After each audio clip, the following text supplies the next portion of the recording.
Hey, what up fellow literati? Winter is now upon us, and for many of you that means cold weather, snow, maybe a fireplace if you're bougie, and all the other wonderful winter tropes we've come to love and expect. So that got me thinking, what better way to indulge in the delightful excesses of wintertime than by isolating yourself somewhere cozy, avoiding all contact with friends and family, and enjoying some winter and holiday themed literature. And to that end, I'll be dropping some knowledge about a few amazing short stories, novellas, and novels that are set in, or have something to do with, the only season to have its own kind of depression, winter.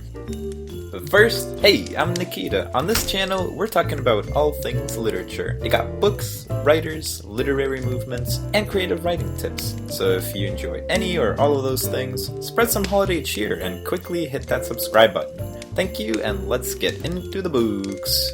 And don't worry, no spoiler. Alright, to start things off, The Blizzard, which was completed in 1830 by renowned Russian writer and poet Alexander Pushkin. The Blizzard is one of the novellas that make up the Tales of Belkin, if you're looking for it. Set in 1811, the story concerns the relationship between a young noblewoman named Maria and a poorer man named Vladimir. Maria's parents are against the lovers' marriage, so in an attempt to game the rules of Christian orthodoxy in their favor, the couple decides through their winter-long correspondence to secretly elope one night. Unexpectedly, that night a blizzard is raging, and things don't quite go as planned, with serious consequences. The Blizzard is considered one of the greatest short pieces of Russian literature, so give it a read. Next up, we have A Christmas Carol by the man, the legend, Charles Dickens. You've probably seen at least one adaptation of this amazing novella, but the original is even better, I promise. Part holiday celebration and part moralistic ghost story, this winter favorite was first published in 1843 and tells the story of Ebenezer Scrooge, an old miser and greedy businessman who is visited by 4 ghosts on Christmas night. A classic tale literally about the spirit of the holidays. This one is both a gem and a doozy.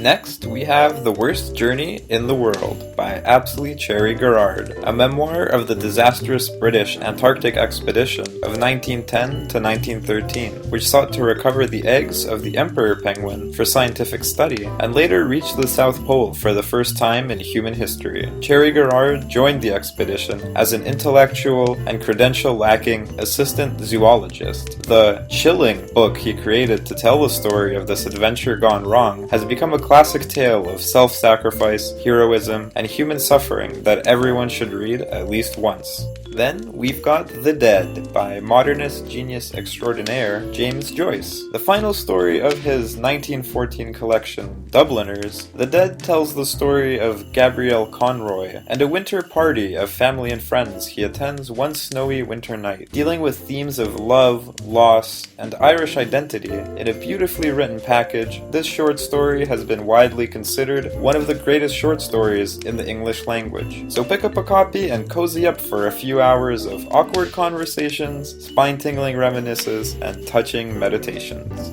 Hey, it's me popping in again in between the narration to just remind you to subscribe if you'd like to see more literature-related content like this. Thank you.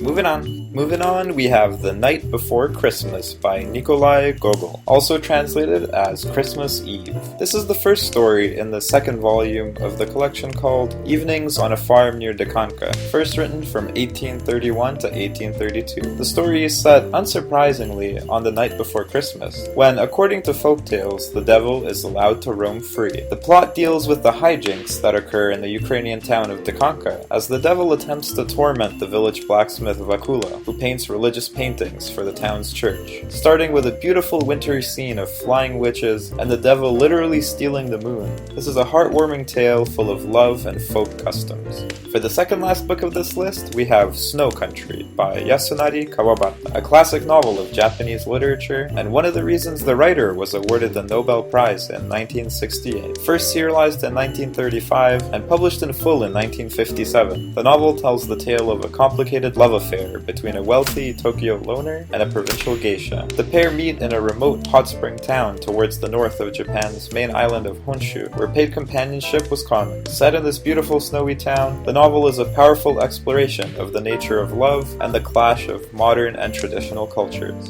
And finally, we have Letters from Father Christmas by legendary writer of The Lord of the Rings, J.R.R. Tolkien. The book was first published posthumously in 1976, but was written over the many years between 1920 and 1942 in the form of letters that his children received in the mail. The letters were addressed as being from Father Christmas or his elfish secretary, featuring beautiful hand-drawn illustrations and heartwarming misadventures taking place at the North Pole. This book is perfect for getting yourself into the Christmas spirit. And that's it. Hope you enjoyed that list and found some books you'd like to add to your reading list. If you did, please consider subscribing. I'm sure these books would also make great holiday gifts. Links to all of them are down in the description below, as is my Instagram, where I post my own writing every day. Check it out. Alright, until next time, read on.